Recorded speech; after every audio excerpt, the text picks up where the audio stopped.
거실이 고요하다. 소파에 몸을 기대고 있으면 들려오는 건 TV 속 여행 프로그램에서 흘러나오는 잔잔한 해설뿐이다. 바람이 살짝 스치는 듯한 소리와 함께 커튼이 부드럽게 흔들리고 그 사이로 햇살이 길게 스며든다. 먼지가 빛 속에서 느릿하게 부유하고 그 모습마저도 멍하니 바라보게 된다. 이렇게까지 고요한 집 안 풍경은 참 낯설다. 아이들이 집을 떠난 이후로 하루의 절반이 이런 고요 속에서 흘러간다. 이런 시간이 내게 주어진 건 어쩌면 처음인지도 모른다. 따뜻한 커피를 내려 잔에 따르고 두 손으로 감싸준다. 김이 부드럽게 올라오는 잔을 입술 가까이 가져가 한 모금 넘긴다.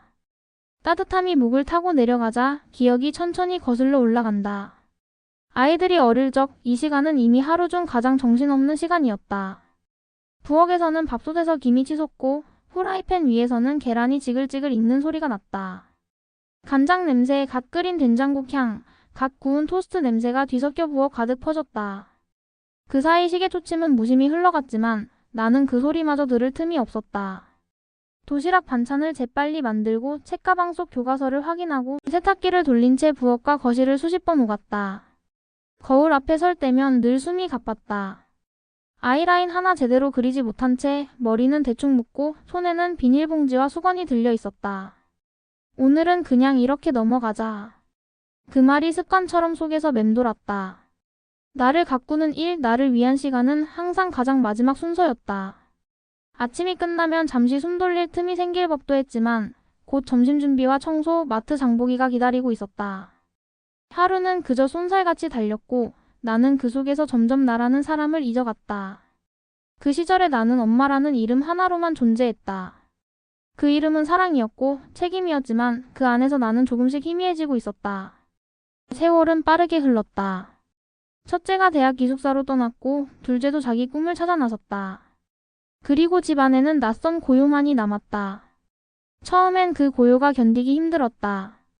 시계 초침 소리가 이렇게 크게 들릴 줄 몰랐고 창밖 나뭇잎이 바람에 스치는 소리마저 귀를 파고들었다.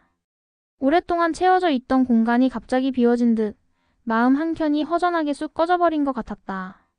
그러던 어느 날 청소를 하다 서랍 속 깊은 곳에서 낡은 노트를 발견했다. 먼지를 살짝 털어내자 종이에서 은은한 오래된 냄새가 피어올랐다.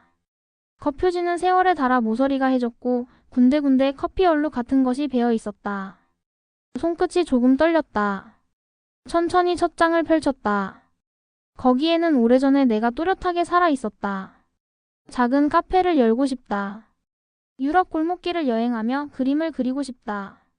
40 전에 책을 쓰겠다. 또박또박 적힌 글씨가 마치 오래된 사진 속에 내가 현재의 나를 바라보는 듯했다.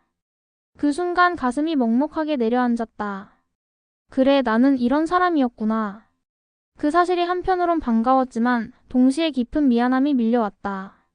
언제부터인지 그 모든 걸 뒤로 미루고 잊고 살아왔던 걸까? 페이지를 넘길수록 그 감정은 더 진해졌다. 마치 오랜 친구와의 약속을 잊고 지낸 죄책감 같았다. 그러면서도 반가움이 스며들었다. 한참 잊고 지냈던 나의 목소리가 노트 속 글씨 사이사이에서 다시 살아나고 있었다. 그날 밤 나는 그 노트를 책상 위에 올려두고 한참을 바라봤다. 책상 위 스탠드 불빛이 노트 표지를 부드럽게 비추고 있었다. 손바닥으로 표지를 쓰다듬으며 속으로 중얼거렸다. 이제부터 내 이야기를 다시 써줄게. 그 말을 한 뒤 묘한 안도감이 마음 깊숙이 번졌다. 다음 날부터 하루 30분은 오롯이 나를 위해 쓰기로 했다. 책을 읽고 오래 미뤄둔 그림을 다시 그렸으며 펜을 잡아 글을 썼다. 처음 붓을 종이에 올렸을 때 마음속 얼어있던 부분이 서서히 녹아내리는 듯했다. 그 감각은 오랫동안 잊고 살았던 나를 천천히 불러내고 있었다. 며칠 뒤 오후 햇살이 부드럽게 창가를 물들이던 시간. 나는 다시 그 노트를 펼쳤다. 과거의 글씨들이 있는 페이지 사이 빈 페이지가 조용히 기다리고 있었다. 펜을 쥔 손끝이 살짝 떨렸지만 이번엔 주저하지 않았다. 나는 아이들을 키우면서 배운 것들, 희생이라 여겼던 순간이 사실은 사랑이었다는 깨달음, 그리고 그 과정에서 내가 얼마나 단단해졌는지를 적었다. 그동안의 시간들이 헛된 것이 아니었다는 사실을 종이에 한 줄씩 새겨나갔다. 글씨가 줄줄이 쌓일수록 마음속 공허함이 채워졌다. 마치 멈춰있던 시계가 다시 움직이기 시작한 듯 내 안에서 작은 울림이 생겼다. 종이에 스치는 펜 소리가 내 심장 박동과 닮아 있었다. 이제 이 노트는 단순한 과거의 기록이 아니다. 앞으로 채워질 나의 미래이고 나만의 이야기를 담아낼 그릇이다. 빈 페이지는 여전히 많지만 나는 알고 있다. 그 모든 빈칸이 바로 나를 위한 자리라는 것을. 오래된 노트에 쓰지 못했던 이야기들. 이제부터 천천히 그러나 확실하게 채워갈 것이다. 내가 멈췄던 시간부터 다시 걸어가기 위해.